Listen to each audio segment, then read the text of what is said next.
आत्मा और परमात्मा का मिलन संजोग डे 77।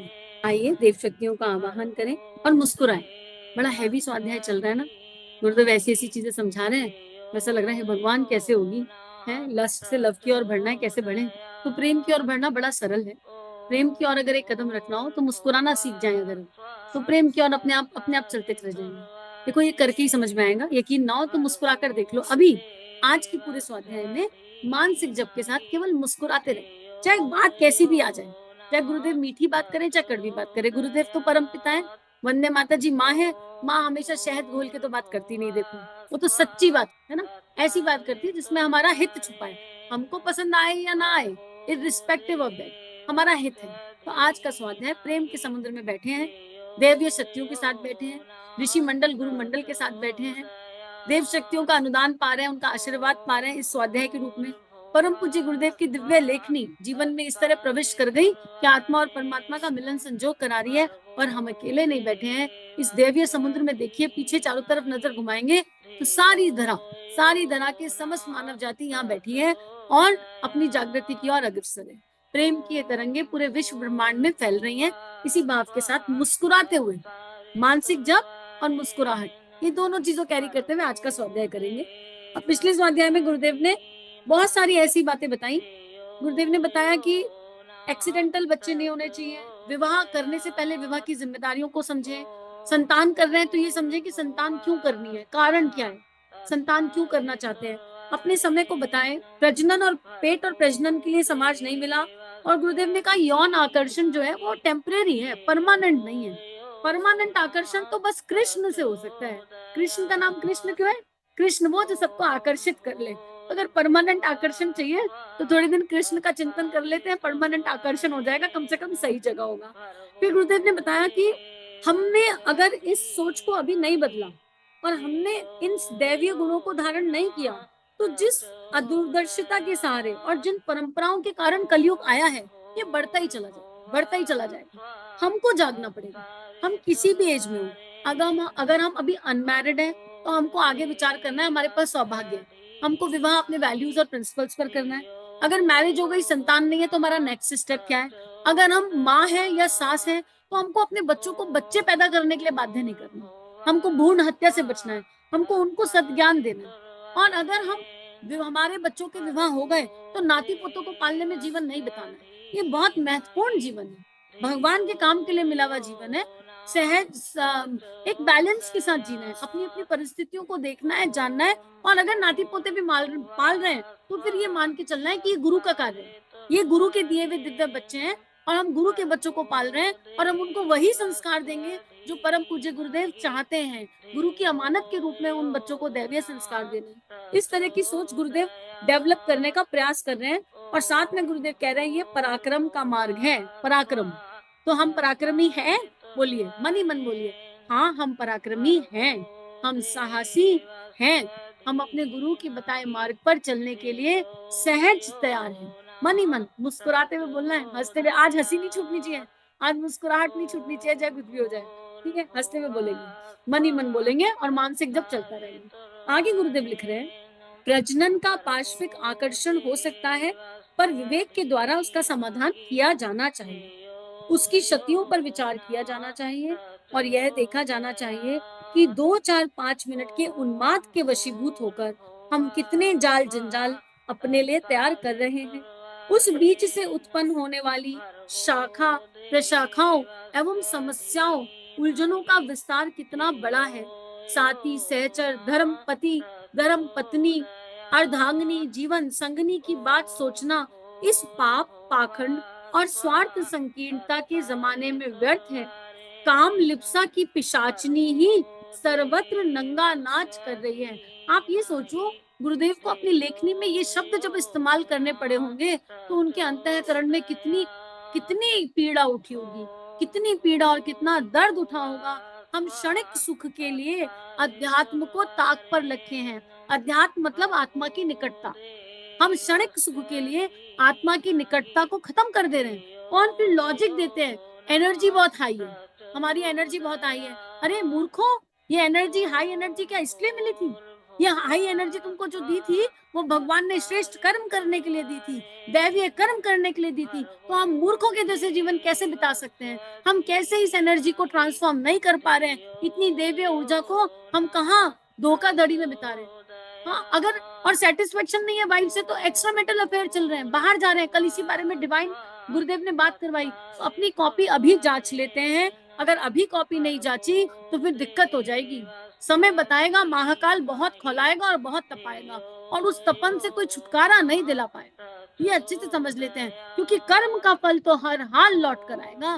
क्योंकि कर्म का फल तो हर हाल लौट कर आएगा। और हमको अगर इससे बाहर आना नहीं आ रहा तो रास्ता मांगे परम पिता से, जबकि शक्ति बढ़ाएं, प्राणायाम बनाएं और चिंतन चिंतन। जैसे ही आप इस एनर्जी में फंसते हैं, जैसे ही इस एनर्जी की तरफ आते हैं, सबसे पहले तो हीन भावना को मत आने दीजिए, दृष्टा बन जाइए तुरंत। ओके, ये एक सिस्टम है, मेरा शरीर एक सिस्टम है। जैसे इसमें भूख लगती है, प्यास लगती है, ऐसे ही इसमें काम की एनर्जी आती है। ओके फाइन, भूख प्यास के लिए हीन भावना आती है क्या? नहीं आती ना भूख प्यास के लिए हीन भावना, सहज एक्सेप्ट करते हैं। और कभी गुस्सा आया उसके लिए भी इतनी हीन भावना नहीं आती। लेकिन जब हम इस मार्ग पे चलते हैं और हमको काम ऊर्जा, यौन ऊर्जा सताती है, तो हम हीन भावना में चले जाते हैं। अरे कायर बन जा गए, हीन भावना में जाकर कैसे इससे बाहर निकलेंगे? तुरंत दृष्टा बन जाओ, मैं ये शरीर नहीं हूँ, I am not this body, I am beyond this body. अब इस बॉडी में एक वेग आया, ये वेग कैसा है? ये वेग किस दिशा जा रहा है? अच्छा, ये काम की तरफ जा रहा है। भगवान शिव का ध्यान करो, तुरंत भगवान शिव का आवाहन करो। क्यों? काम पर विजय प्राप्त कराने वाली शक्ति शिवत्व है। उसी क्षण भगवान शिव का ध्यान करो और ओम नमः शिवाय का बोल बोल कर जाप करो। कर कर देखो, महाकाल संभाल लेगा। उसी क्षण बह मत जाओ। लेकिन अगर हीनता आ गई, हाय हाय फिर से गर्त में जा रहे हैं, हाय हाय नहीं आनी चाहिए, नहीं आनी चाहिए, तो और आएगी यार। जिस चीज को मना करो, ये माइंड ब्रेन है, ये ब्रेन जो है ना, ये खेल खेलती है। जिस काम को तुम मना करोगे ये वही करेगी। आज बोल दो, अभी मैं बोलूं ऑरेंज के बारे में मत सोचना, खबरदार जो ऑरेंज के बारे में सोचा, एकदम नहीं, नो नो, कोई ऑरेंज के बारे में नहीं सोचेगा। अब सारे के सारे ऑरेंज के बारे में सोच रहे। अरे बोला ना मत सोचो ऑरेंज के बारे में। अच्छा चलो ऑरेंज हटाओ, आम के बारे में मत सोचो। हाय हाय ऐसे कैसे, फ्रिज में रखा है ठंडा ठंडा, गर्मियों का दिन है, आम ना खाएं, ऐसे कैसे हो जाएगा? हाय अगली गर्मी आएंगी खाएंगे। बुद्धि का खेल ही ऐसा है। अब ऑरेंज खा रहे हैं, देखो ऑरेंज के बारे में चिंतन चलने लग गया, ऑरेंज याद आ गया, बताओ क्या करें? कह रहे ऑरेंज के बारे में मत सोचो, तुमको समझ में नहीं आता। अपनी बुद्धि को इतनी सी चीज के लिए गाइड नहीं कर सकते हो कि हमको ऑरेंज नहीं सोचना है, नहीं सोचना है। जितना कहूंगी उतना ही ऑरेंज के बारे में सोचोगे, जितना कहूंगी इस बारे में मत सोचो उतना ही सोचोगे। तो जितना भागोगे उतना ये सताएगी। भागना क्यों है? किससे भाग रहे हैं? अपने आप से। क्यों भाग रहे हैं अपने आप से? सिस्टम है, इसको स्वीकार करो, इसकी दिव्यता को समझो। अच्छा, जैसे ये ऊर्जा आए, प्यार से बोलो, आप आ गई, you are power of creativity, I love you. प्रेम से बोलो इसको, इसको वासना मत कहो, वासना नहीं है, एनर्जी है, परमात्मा की दीवी है। अरे भगवान शिव माँ शक्ति ऐसे ही सिस्टम में कोई चीज डाल देंगे क्या? भगवान ने बनाई है तो कुछ सोच के बनाई होगी। आप आ गई, आप पावर ऑफ क्रिएटिविटी हैं, आइए मेरे मूलाधार चक्र में विश्राम कीजिए, और मूलाधार चक्र से मेरा गुरु गायत्री मंत्र के वेग से आपको हृदय चक्र में ले जाएगा। ओम नमः शिवाय का जोर जोर से जाप करो, भगवान महाकाल का ध्यान करो, माँ काली का ध्यान करो, शरणागति के भाव से पुकार लगाओ, मुस्कुराते हुए, एकदम मुस्कुराहट के साथ, स्माइल के साथ। बिल्कुल घबराना नहीं, बिल्कुल नहीं डरना है। हम डर गए तो अपने बच्चों को कैसे सिखाएंगे? फिर कहो मेरे अंदर और बहुत सारी प्रतिभाएं हैं, हे पावर ऑफ क्रिएटिविटी, हे सृजन की शक्ति, आप कहाँ काम आएंगी? मेरे अंदर बहुत सारी प्रतिभाएं मेरे परमात्मा ने दी है, हे सृजन की शक्ति, आप किसी एक प्रतिभा के साथ जाकर ऐड हो जाओ, आप किसी एक प्रतिभा के साथ जाकर ऐड हो जाओ, और मैं इस समय वही काम करूं, मैं इस समय वही काम करूं, तो मैं देश और समाज के, अपने परिवार के कुछ काम आऊं। लेकिन सबसे पहले हीनता को हटाना है, गलत और सही से बाहर आना है। प्यास लगती है, गलत नहीं है, पानी पी लेते हैं। भूख लगती है, गलत नहीं है, खा लेते हैं।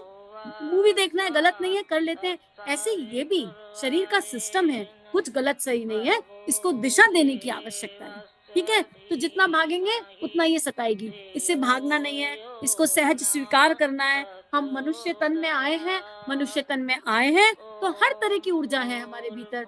विकार से जो करे प्यार, उसे मिले हरि का द्वार। क्योंकि प्रेम तो सबसे करना पड़ेगा।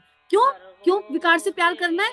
विकार हमें से पुकार लगवाते हैं। जब विकार आता है तो भगवान की पुकार ज्यादा हो जाती है ना, हाय भगवान नाम जप नहीं हो रहा, हाय भगवान ऐसा नहीं हो रहा, हाय भगवान वैसा नहीं हो रहा। जब भी कोई समस्या आती है तो भगवान की ज्यादा चिंतन होने लगती है ना, विकार पुकार करवाते हैं। तो विकार को देखो, उसे विकार मत मानो, उसे भगवान की दी हुई एक एनर्जी मानो और उसको स्वीकार करो, फिर स्वयं से प्यार कर पाओगे। क्योंकि अब दृष्टा भाव में है ना, हम शुरू से दृष्टा भाव में शिफ्ट हो गए। स्माइल नहीं जानी चाहिए आज। अभी भी ऑरेंज सोच रहे हो क्या? अभी भी मैंगो में पड़े हो? अरे आ जाओ यार, ऑरेंज और मैंगो से बाहर आओ, प्लीज प्लीज कम आउट। अब मत सोचो उसके बारे में। अब तो ये सोचो कि हम दृष्टा भाव में इसको देख रहे हैं और हम देखकर मुस्कुरा रहे हैं। ये तो बहुत दिव्य शक्ति है जो हमें मिली है। ये बहुत हाई एनर्जी है जो भगवान की कृपा से प्राप्त हुई है। अब इसका हम नियोजन करेंगे। कहाँ? ये आपको ढूंढना है। अपनी प्रतिभा को जानो, चेक करो आपकी प्रतिभा कहाँ है। मदर अर्थ को, इस शक्ति को, इस ऊर्जा को प्राणायाम के माध्यम से हृदय चक्र पर लाओ। हृदय चक्र में गुरु को देखो, गुरु माँ को देखो, उनके चरणों में समर्पित करो। फिर उनके हृदय से निकलती हुई माँ धरा को अर्पित कर दो। हे माँ धरा, अब ये प्रेम बन गई। अब लस्ट नहीं रहा ना, लस्ट खत्म हो गया।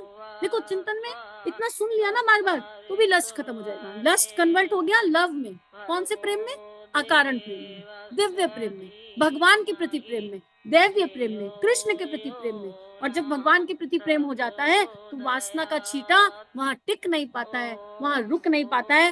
वाचक जाप, बोल बोल के किया हुआ जाप इस ऊर्जा में बहुत सहायता पहुंचाता है। आपको जब भी इस तरह की एनर्जी आए, आप बोल बोल के जाप कीजिए, बोल बोल के जोर जोर से जाप कीजिए। ओम नमः शिवाय, गायत्री मंत्र, राम राम, राधा राधा, जो अच्छा लगता है, लेकिन हीन भावना से नहीं, मुस्कुराते हुए करके देखो, तभी समझ में आएगा। बिना करे नहीं समझ में आता। अरे आम और मैंगो से बाहर आ जाओ यार। चलो आगे पढ़ते हैं। जितना आम और मैंगो कह रही उतना ही दिखाई दे रहे हैं ना। देख लो चित्त की वृत्ति, ऐसी खेल खेलता है ये। इसे खेलने मत दो अपने साथ, है ना। खेलना नहीं है, मुस्कुराते हुए चलना है आगे। अब गुरुदेव कह रहे हैं, काम लिप्सा की पिशाचनी ही सर्वत्र नंगा नाच कर रही है। एक दूसरे से लाभ उठाने की होड़ दाम्पत्य जीवन में इतनी निकृष्ट स्तर पर चली जाती है कि चारों ओर फैले हुए पग पग पर देखे जाने वाले उदाहरणों को देखकर यही जचता है कि प्रजनन के प्रलोभन को मछली के कांटों की तरह यूं ही नहीं निगल जाना चाहिए, वरन कुछ आगा पीछा सोचना चाहिए। अगर उस क्षण बह गए, उस क्षण बह गए तो ये पिशाचनी है। अगर उस वाले पल में खुद को संभाला नहीं तो ये डाकनी पिशाचनी खा जाएगी। आपको भी, आपके साथी को भी, आपको भी, आपके साथी को भी। साथी का मतलब वो नहीं है यहाँ पर जिससे शादी हुई, साथी का मतलब वो है जिसके साथ इन्वॉल्व हो। आजकल तो ये बड़ी दूरदर्शिता हो गई है, ये बड़ी व्यथा हो गई है कि कुछ वो ही नहीं रह गया, सिस्टम ही नहीं रह गया। राम राज्य तो खत्म ही हो गया ना। एक पत्नी एक पति वाला तो सिस्टम ही खत्म हो गया। सॉरी टू से दिस, अपनी अपनी कॉपी जांच लो, सबको पता है अपना अपना अच्छे से। तो ये पिशाचनी बन जाएगी अगर इसको सही दिशा नहीं दी, और फिर आपकी सारी एनर्जी का हास हो जाएगा। कल गुरुदेव ने अच्छे से समझाया कि एनर्जी कैसे हास हो जाती है, एनर्जी कैसे डिस्ट्रॉय हो जाती है। सिस्टम, हमारी देह खराब हो जाती है, सिस्टम एकदम बेकार हो जाता है। बीइंग अ मेल और फीमेल, आपके अंदर शक्ति नहीं बचती। आप जो काम 60-70 साल की उम्र तक एक्टिवली करते, आप 40-50 की उम्र में आकर ऐसे हो जाओगे निढाल, एकदम शक्तिहीन, अगर इसी ऊर्जा के साथ जीते रहे, इसी ऊर्जा के साथ चलते रहे। अब गुरुदेव लिख रहे हैं, प्रलोभनों और वासनाओं में और तृष्णाओं के जंजाल में जंजाल कम विकट नहीं। मिथ्या अहंकार प्रदर्शित कर एक दूसरे पर रौब जमाने की प्रवृत्ति कितनी विडंबना भरी है, कितनी कृत्रिम, कितनी उपहास्य पद और कितनी खर्चीली है। उसे देखते हुए आश्चर्य होता है कि आखिर लोगों ने उसे किस लिए अपनाया। आपको पता है इस पैराग्राफ में क्या छुपा हुआ है? इस पैराग्राफ में छुपा हुआ है अहंकार। अब जो शब्द मैं यूज करने जा रही हूँ उसके लिए क्षमा करना, लेकिन पुरुष कहते हैं, पुरुषत्व इस चीज में है कि ये एनर्जी हमारे पास है। धिक्कार है ऐसे पुरुषत्व। अगर आप सोचते हैं कि आप पुरुष हैं और आपके अंदर ये एनर्जी है, वही आपकी मर्दानगी को साबित करती है, तो धिक्कार है, उसको गुरु चरणों में रख दो। इस सोच को यही की यही कुचल दो। अरे अच्छा इंसान बनो, दैवीय इंसान बनो, लोगों की सेवा करो, मानव जाति का सम्मान करो, अपनी स्त्री का सम्मान करो, आसपास की नारियों का सम्मान करो। उसमें सच्चा पुरुष तत्व छुपा हुआ है। ये कौन सा पुरुष तत्व है जो स्त्री पर हावी होना चाहता है? ये कौन सा पुरुष तत्व है? और बहुत पुराने जमाने में जब ज्यादा बच्चे होते थे तो वो अभिमान का, गर्व का प्रतीक होते थे। ये सोच अब नहीं चल सकती भाई, समय बदल गया है। आज से 100 साल पहले 12-13 बच्चे मतलब अरे वाह क्या ही मर्दानगी है। अब वो सोच नहीं चल सकती। अपनी सोच को आज बदलना पड़ेगा, अपनी विचारना और धारणाओं को बदलना पड़ेगा। अगर आज भी हम उस खोटी विचारना पर चल रहे हैं तो प्लीज उसे कुचल दीजिए, अपने इस अहंकार को अपने पैरों तले डाल दीजिए, कस कस कर इसको कुचल दो, एकदम खत्म कर दो। परम पूज्य गुरुदेव वंदे माता जी से दैवीय प्रार्थना करो, क्योंकि गुरुदेव इसी को कह रहे हैं यहाँ पर कि ये मिथ्या अहंकार है। ये मिथ्या अहंकार है। दैवीय जीवन जियो, लोग याद रखेंगे। विवेकानंद जी को याद रखते हैं कि नहीं? ब्रह्मचारी, कितने सारे ब्रह्मचारियों को याद रखते हो आज की डेट में? उनसे कोई दिव्य था? महामानव बन गए, पुरुष तत्व से ऊपर उठ गए, महामानव बन गए। कितने सारे ऐसे नाम हैं जिन्होंने दैवीय जीवन जिया, योगियों का जीवन जिया और महामानव बन गए, और उनके एग्जाम्पल्स को हम कोट करते हैं अपने जीवन में। तो इसलिए इस डेफिनेशन की, मेल की अगर ये डेफिनेशन है तो इस डेफिनेशन को अपने दिमाग से निकालकर फेंक दीजिए, ये एक सच्ची डेफिनेशन नहीं है। उसके बाद फैशन, पोशाक, सजावट, श्रृंगार के खर्चीले उपकरण लोग इसलिए जुटाते हैं कि लोग उन्हें अमीर माने। ये फीमेल्स के लिए है, सुंदर दिखने के लिए आभूषणों की जरूरत नहीं है। अरे ब्रह्मचारी, ये देखो पीली साड़ी में कितने सुंदर लगते हैं गायत्री परिवार के लोग, देखा है? भगवा में कितने प्यारे लगती है। सुंदरता हृदय में है। ब्रह्म कुमारियों को देख लो, व्हाइट साड़ी में कितनी दिव्य दिखाई देती है। आहा, ऐसा लगता है देवियां उतर कर आ रही है कहीं से, किसी लोक से। क्या पहना है उन्होंने? सिंपल व्हाइट साड़ी, सिंपल पीला कुर्ता, पीली साड़ी। सुंदरता भीतर है भाई, सुंदरता हृदय में है, आत्मा में है। आभूषणों से और सुंदर साड़ियों से सुंदरता मिल जाए तो इंसान ऐसे ही बाजार से खरीद कर ले। और ये जो मेकअप करने वाली स्त्रियां हैं, इनके मेकअप के मूल में क्या होता है? आकर्षण। किसको? अपने पार्टनर को आकर्षित करने की चाह। ये उचित चाह है क्या? क्या ये उचित चाह है? अपने पार्टनर को दिशा देना। हम शक्ति हैं। अगर आप नारी हैं, आप में नारीत्व के गुण हैं, तो आप में शक्ति है। अगर हम नारी हैं, नारीत्व के गुण हैं, तो हमें शक्ति है जो परिवार को दिशा दे सकती है, साथी को दिशा दे सकती है, पार्टनर को दिशा दे सकती है। या हम पार्टनर को ऐसी हरकतें करके बताएं या इस तरह के प्रलोभन दें कि उनका ब्रह्मचर्य टूट जाए। क्या ये उचित होगा? क्या ये सही होगा? हमको खुद से ही अपने आप से पूछना है। इसके उत्तर किसी को नहीं दिए जा सकते। ये केवल आत्मचिंतन है, केवल स्वाध्याय है। इसे केवल स्वयं का अध्ययन मानिए, किसी को मत बताइए, पर अपना आकलन खुद कर लीजिए, अपनी कॉपी खुद जांच लीजिए। आगे गुरुदेव लिख रहे हैं कि समझा जाता है कि अमीरी में सम्मान है। सम्मान की भूख बुझाने के लिए लोग अपने साधनों का प्रदर्शन करते हैं। यह कितनी बचकानी और ओछी समझ है। सम्मान सद्गुणों और अनुकरणीय सत्कर्मों का होता है। सम्मान सद्गुणों और अनुकरणीय सत्कर्मों का होता है। नाट के श्रृंगार से सजे हुए बहरूपिये अपने मन को धोखा भले ही दे लें। हर समझदार आदमी उनके ओछेपन पर व्यंग ही करेगा और उपहास की दृष्टि से ही देखेगा। यही बात समझा दी गुरुदेव ने, पहले ही बता दी। तो हम देख लें कि हम क्या कर रहे हैं। ओछेपन पर हैं, अपने आप का परिहास बनवाना चाहते हैं, अपनी आत्मा से झूठ तो नहीं बोल रहे हैं।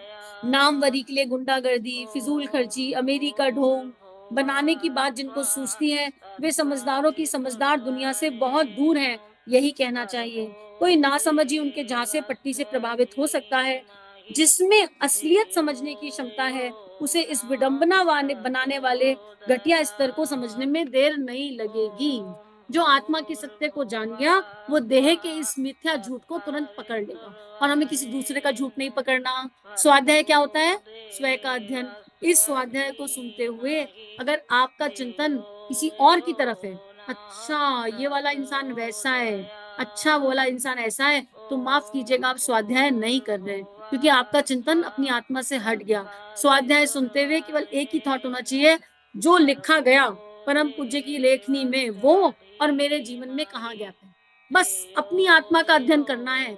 जिसने अपनी आत्मा का अध्ययन कर लिया, उसको परमात्मा मिल जाएंगे। उसके भीतर से जो प्रकाश प्रकट होगा, वो आसपास अपने आप खुशियां फैला देगा। तो अगर आप इस समय पर चिंतन कर रहे हैं, तो उस आत्मा से क्षमा मांग लीजिए।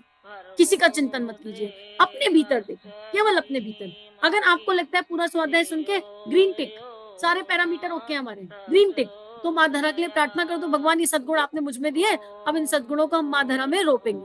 अगर आपको लगता है आपकी बुक एकदम बढ़िया है, परफेक्ट है, कोई दिक्कत नहीं है, इसी समय 5 गायत्री मंत्र कर दो, धरती माता को विजुलाइज करो, एक छोटा सा गड्ढा खोदो, एक क्यारी बनाओ और उसमें उस गुण को डाल दो। आपको मिला है, उसको रोप दो।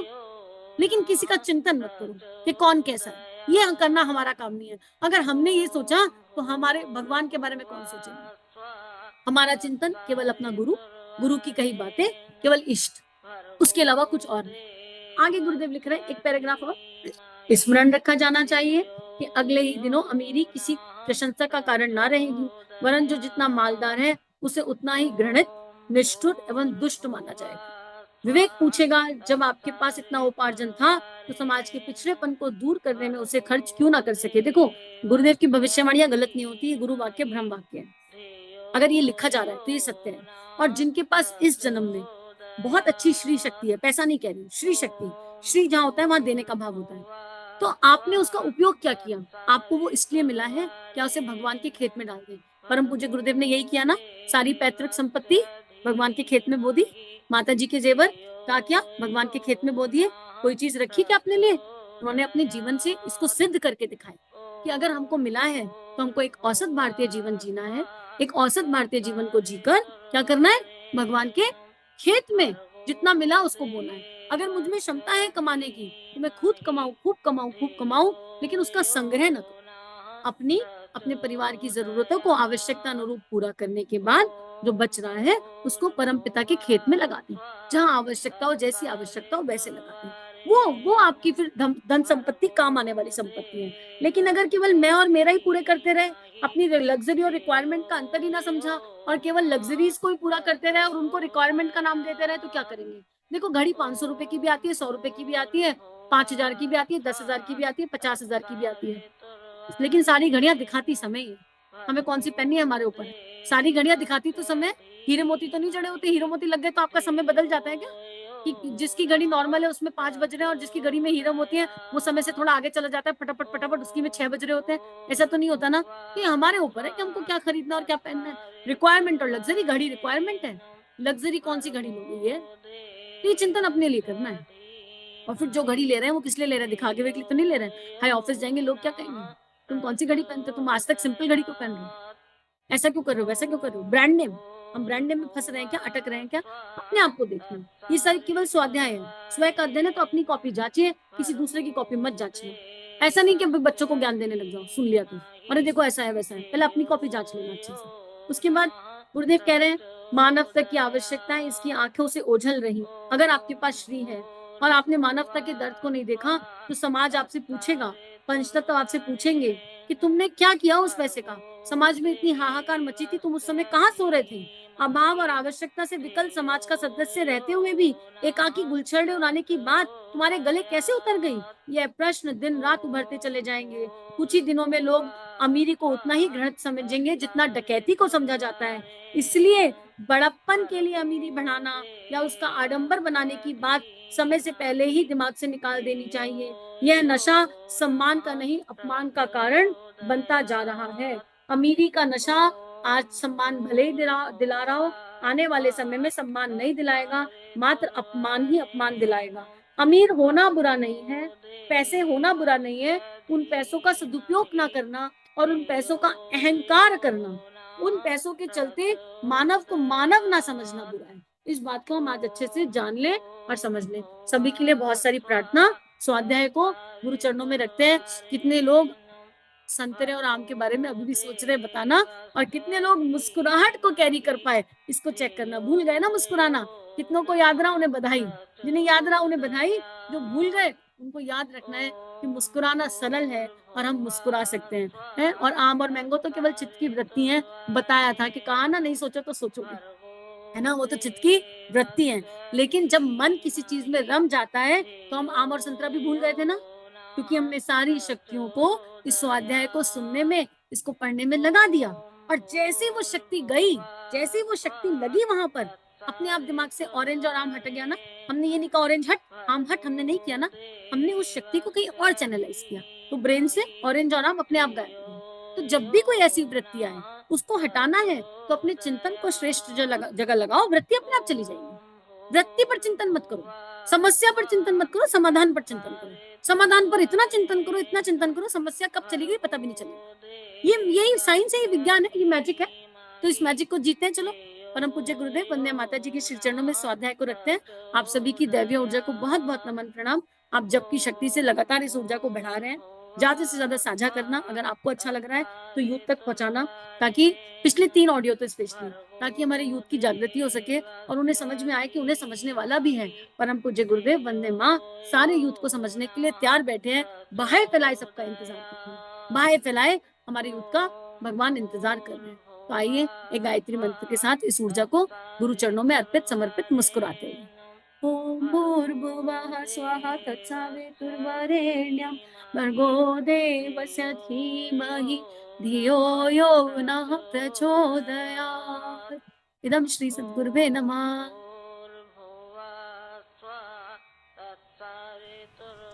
हमारे YouTube चैनल को सब्सक्राइब कीजिए और बेल आइकन पर क्लिक कीजिए ताकि आने वाली सभी वीडियो की नोटिफिकेशन आपको मिलती रहे। आप सभी को बहुत बहुत थैंक यू।